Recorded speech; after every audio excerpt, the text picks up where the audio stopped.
I'm really excited about this Good Fridays podcast. I'm excited to share with you a channeling experience. And what I mean by this is I channeled the Stations of the Cross recently when I went to Lourdes, the grotto up in Litchfield, Connecticut. It's an absolutely beautiful place to go. And as I was walking and meditating and being with God and doing the Stations of the Cross, I received all of this beautiful information.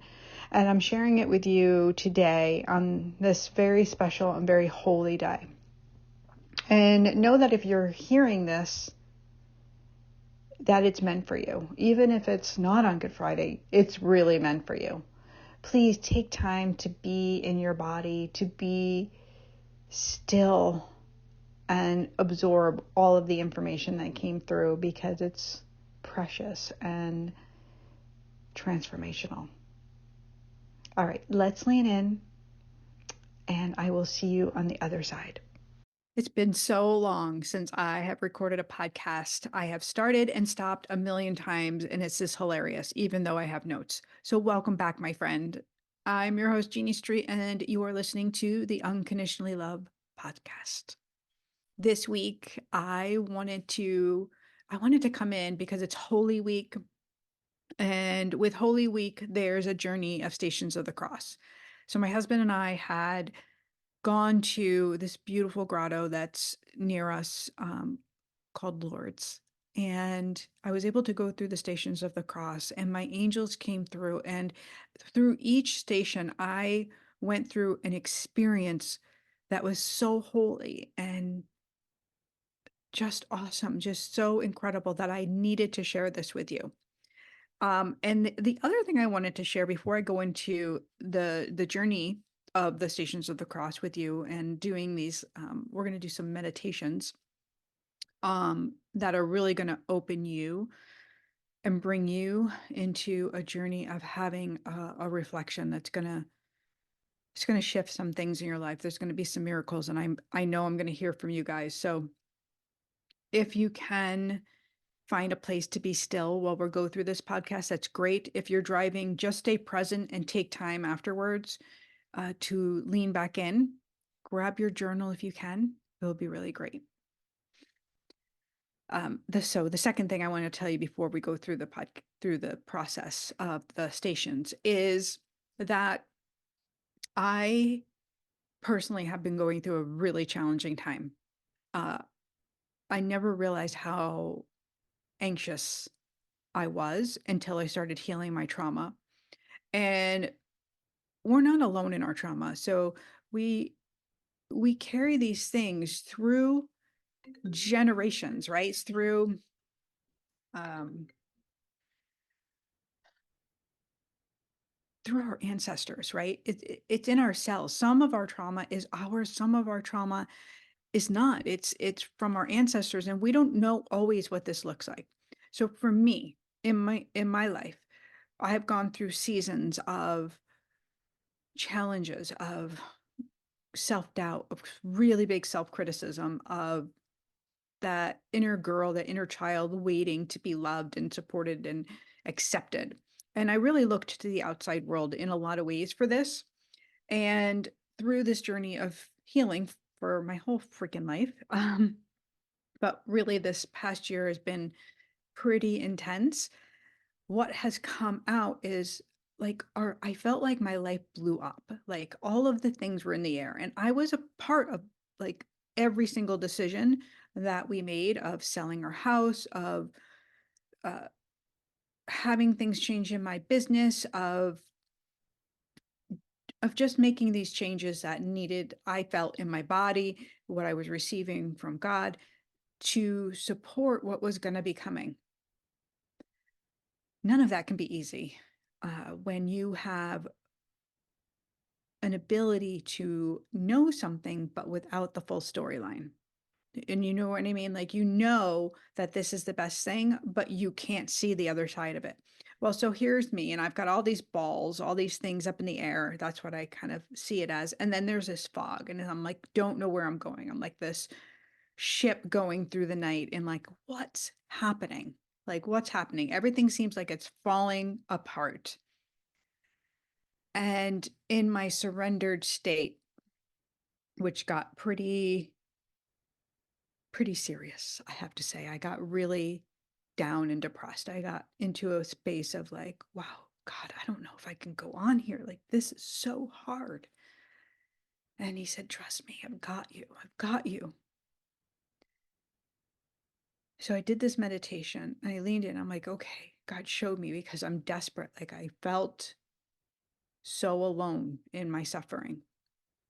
And I was looking for proof that I was meant to do this work. I was looking for proof that I was safe to do this work, to continue on, that I made a right move with selling our home. Like, I create a lot of pain for my husband and I in our relationship because now he's going through some things and then we're going through some things. And dang, I was like, this is not one part of my life hasn't had change.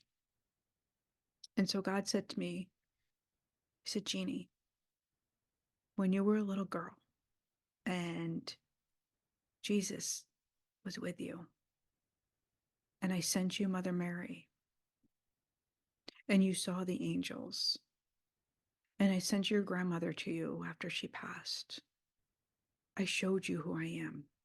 I showed you every step of the way, and I haven't changed my mind.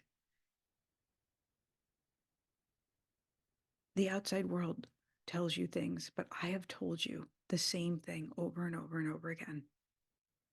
And I was like, okay, I can breathe. Okay, I'm safe. I'm okay.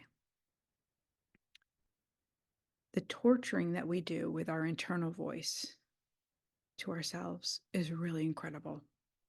And I wrote about this in my first book, and I'm going to be writing about it next level because this is what God's bringing me to.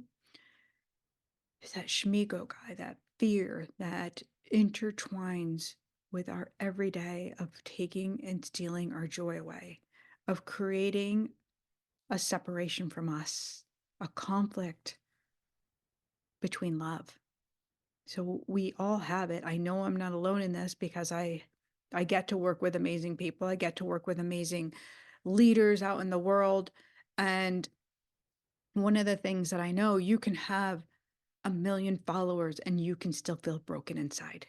You can have a 7-figure business and it looks really good online. It looks good on Instagram and you're still fucking falling apart. And I want you to know that you are no different than the person that you're looking up to. And the person that you're looking up to is actually mirroring to you that you're okay. But see, we live in this false world where there are lies everywhere. There are lies telling stories, there are lies just sneaking in and stealing away our joy. And so this is one of the reasons why I wanted to do the Stations of the Cross, because I had a profound experience again, like a profound coming to the truth, which is the cross that Jesus carried.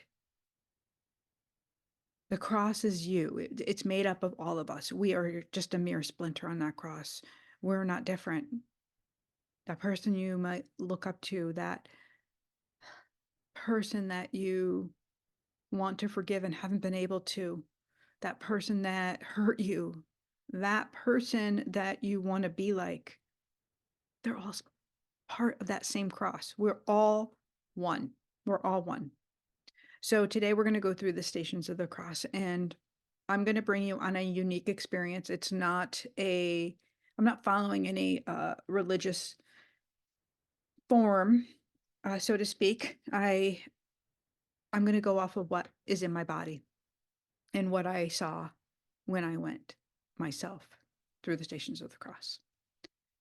Okay, so here we go. The first station. At the first station, we see that Jesus is condemned to death. And so, for just a moment, I want you to imagine yourself standing in this crowd of people, in the crowd of hecklers and the crowd of criers, the ones that were like the disciples, the ones that were not sure what to do because it was it was told that Jesus is going to die, that he's going to have his life taken for sharing love. And so just imagine that you're part of this journey, that you're there, that you're in this scene. And it doesn't matter where you stand because you're you and there's no judgment. And as you're breathing in, just imagine your feet are on that dirt and maybe there's sweat dripping from your forehead because it's warm, it's hot. And maybe the energy is electrified as it has been in our world lately. And it's confusing and you're not sure what to do, but you feel like you might implode. Just hold that space right there. No judgment, just witnessing. And now, as you see with your eyes and you feel with your heart Jesus standing there, you notice the innocence, you notice something that you might not have seen before. And maybe you see his feet, or you see the cloth of his clothing, or you see his hair, or you see a tear coming down, streaming down his cheek. And as the onlookers are looking, you notice his mother. His mother standing there, watching, crying, and holding her up is Mary Magdalene. And standing aside are some of the other disciples, confused, conflicted. And you just take this in.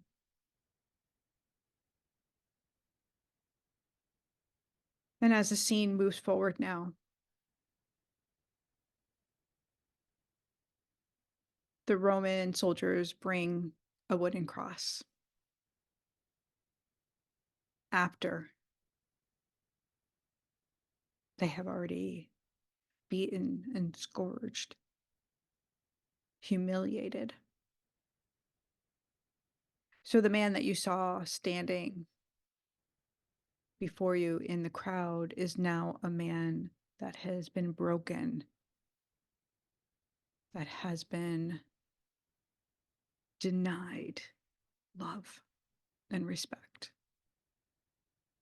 And you're still you, and you're still with the crowd, and you're still witnessing.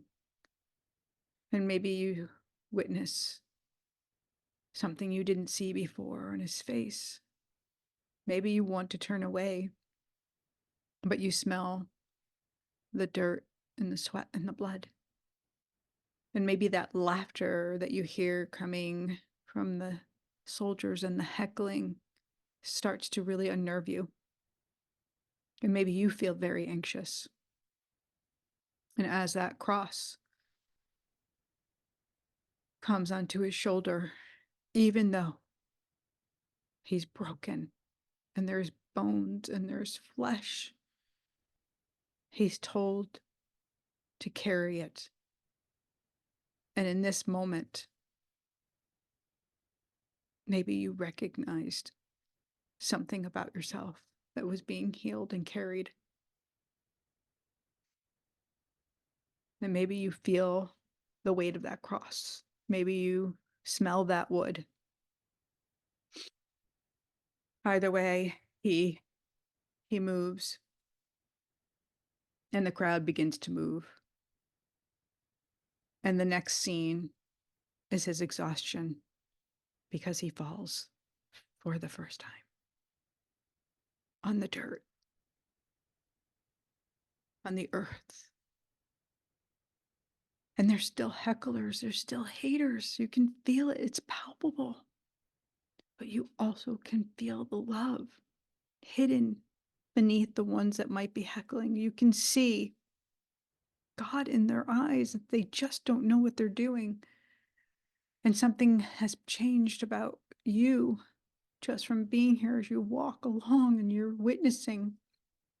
Maybe you reach out and put your hand on the cross so you too can help carry it. And he looks at you. Jesus' eyes meet yours. And he continues. He continues. And along that path, he hadn't even noticed because he was in so much pain. So much pain. He's bleeding. He's barely living. And he's still walking, and then he catches, for the first time, his mother's eyes. He sees her. His eyes meet hers, and you can imagine that feeling if you're a mother, if you've had children, or if you long for children, if you have a mother that's looked at you and you just know that love, and she just wants to take it away. She wants to save her son. And the soldiers are pushing her away. They're moving him along. They're not allowing this gaze to take any longer.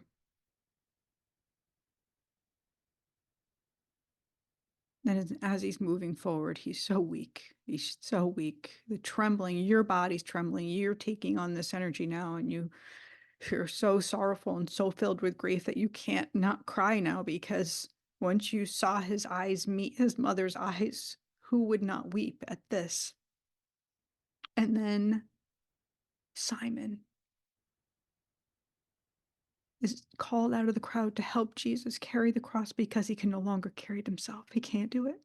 He just can't. He's too weak. He's crawling. And the guards don't care. They don't care. They don't care. This just has to be done. The job has to be done. And they don't care what's going to happen. And the onlookers and the prayers that are happening and the hecklers are getting angrier. It's like they're getting pure enjoyment out of this torture of another human being.